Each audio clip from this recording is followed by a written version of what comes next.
नमस्कार मित्रों, हमारी सीरीज चली है एपिसोड नंबर 14 की, जिसमें हम बात कर रहे हैं भृगु संहिता की। भृगु संहिता के अंतर्गत आज हम बात करने जा रहे हैं कुंभ लग्न के सप्तम भाव में यदि सूर्य स्थित हो तो उसके क्या फलादेश होंगे।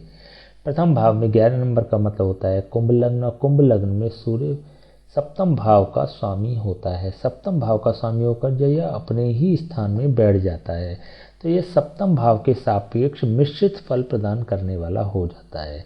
देखिए, सप्तम भाव होता है जीवन साथी का, और यहाँ पर सूर्य का बैठना एक विध्वंसकारी ग्रह होता है, एक पापी ग्रह होता है और एक क्रूर ग्रह होता है। जब यह सप्तम भाव में बैठ जाता है तो सप्तम भाव की हानि करने वाला होता है, लेकिन यहाँ पर ये इसकी शुभ राशि है, तो यहाँ पर जीवन साथी से पृथक नहीं कराएगा, सेपरेट नहीं कराएगा, तलाक नहीं कराएगा, लेकिन कहीं ना कहीं मन मुटाव कराने का कार्य करता है। जीवन साथी को कष्ट दे सकता है, जीवन साथी को रोगी बना सकता है। तो इस परिप्रेक्ष्य में सूर्य शुभ फल प्रदान करने वाला नहीं होता है। व्यक्ति का बिजनेस होगा, बिजनेस पार्टनरशिप में होगा, ऐसे में पार्टनरशिप भी ब्रेक होगी, पार्टनरशिप भी आगे जाके ब्रेक होगी। तो ऐसी स्थिति में, लेकिन बहुत विषम परिस्थितियों में होगी, बहुत लिंगर ऑन होंगी चीज़ें, उसके बाद पार्टनरशिप ब्रेक होगी। तो ऐसे में यह सप्तम भाव के सापेक्ष शुभ फल प्रदान करने वाला नहीं है। यहाँ से इसकी सीधी दृष्टि लग्न पर है, लग्न में इसकी पोषण करने वाली दृष्टि मिल रही है, लेकिन यहाँ पर स्वग्रही सूर्य जब अपने शत्रु की राशि में दृष्टि देता है तो यहाँ पर विशेष शुभ फल प्रदान नहीं करता। यहाँ पर व्यक्ति को सूर्य से संबंधित बीमारियाँ उत्पन्न करने वाला होता है। सूर्य से संबंधित बीमारी होती है, जैसे गंजेपन की शिकायत होती है, हृदय से संबंधित रोग बनाता है, सिर दर्द की समस्या होती है, माइग्रेन की समस्या होती है, हड्डी से संबंधित रोग की होती है संभावना। इनमें से कोई भी रोग या मैक्सिमम रोग ये प्रदान करने वाला बन जाता है। सूर्य होता है नवम भाव का कारक, दशम भाव का कारक और लग्न भाव का कारक।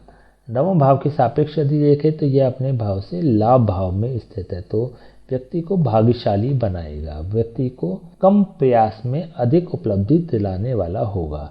दशम भाव के सापेक्ष यदि देखें तो यह सूर्य अपने भाव से दशम भाव पर स्थित है।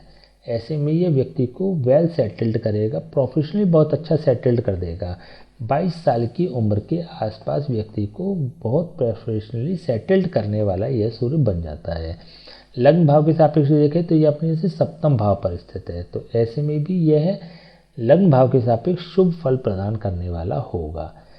चलिए हम इसके उपाय की बात कर लेते हैं। ओवरऑल अगर देखे जाए तो केवल जीवन साथी से या पार्टनरशिप से, बिजनेस पार्टनरशिप से संबंधित ये खराब फल प्रदान कर सकता है, अदरवाइज और कुछ नेगेटिव फल प्रदान नहीं कर सकता। ऐसे में सूर्य का सप्तम भाव में स्वग्रही होकर बैठना अन्य चीज़ों में शुभ फल प्रदान करने वाला होगा। तो ऐसे में उपाय की अगर बात करें तो इसके किसी भी योग्य ब्राह्मण से जाप और हवन कराए जाएं, जिससे कि इसके नेगेटिव प्रभाव समाप्त होंगे और पॉजिटिव प्रभाव इसके बढ़ेंगे। यदि इस जीवन साथी से संबंधित या 7th हाउस से संबंधित जो भी अन्य कंटेंट्स हैं उसमें नेगेटिविटी ज़्यादा आ रही है तो फिर इसको सीधे 11th हाउस में मूव करा देना चाहिए, जिसके लिए महिलाएं अपने सीधे हाथ की कलाई में, पुरुष अपने बाएं हाथ की कलाई में तांबे का कड़ा धारण करें, जिससे कि ये 11th हाउस को क्लिक करने लगेगा और सप्तम भाव से इसके प्रभाव समाप्त होंगे। ठीक है, तो आज हमने बात करी कुंभ लग्न के सप्तम भाव में यदि सूर्य स्थित हो तो उसके क्या फलादेश होंगे। नेक्स्ट वीडियो हम बात करेंगे कुंभ लग्न के अष्टम भाव में यदि सूर्य स्थित हो तो उसके क्या फलादेश होंगे। तब तक के लिए हमें आज्ञा दीजिए। नमस्कार।